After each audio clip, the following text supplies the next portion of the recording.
ស្ថិតក្នុងកលៈទេសៈដ៏លំបាកមួយនេះថ្នាក់ដឹកនាំបុគ្គលិកសាស្ត្រាចារ្យសិស្សនិស្សិតនៃសាលានិងសាកលវិទ្យាល័យ Belty អន្តរជាតិបានចូលរួមឧបត្ថម្ភថវិកានិងសម្ភារៈផ្សេងៗជូនទៅកាន់បងវីរៈកងទ័ពជួរមុខនិងបងប្អូនជនភៀសសឹកតាមរយៈមូលនិធិសប្បុរសធម៌ Belty Charity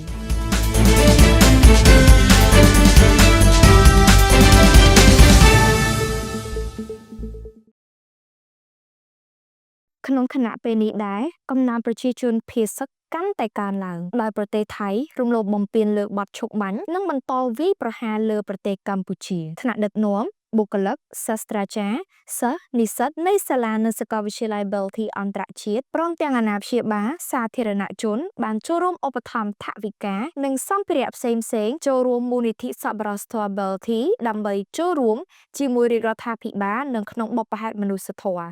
ជាពិសេសដើម្បីជាការដឹងគុណនិងលើកទឹកចិត្តដល់វីរៈកងទ័ពជួរមុខដែលកំពុងឈរជើងការពារបូរណភាពទឹកដីពីសត្រូវនៅតាមតំបន់ព្រំដែនកម្ពុជាថៃព្រមទាំងដើម្បីជួយសម្រួលដល់ការលំបាកការខ្វះខាតរបស់ប្រជាជនដែលបានជម្លៀសមកកាន់ទីតាំងសុវត្ថិភាពនានាតាមបណ្ដាខេត្តជាប់ព្រំដែនកម្ពុជាថៃដោយនាងខ្ញុំហុងពុតបូរមីផ្សាយចេញពី Belty IU News សូមអរគុណសូមជម្រាបលា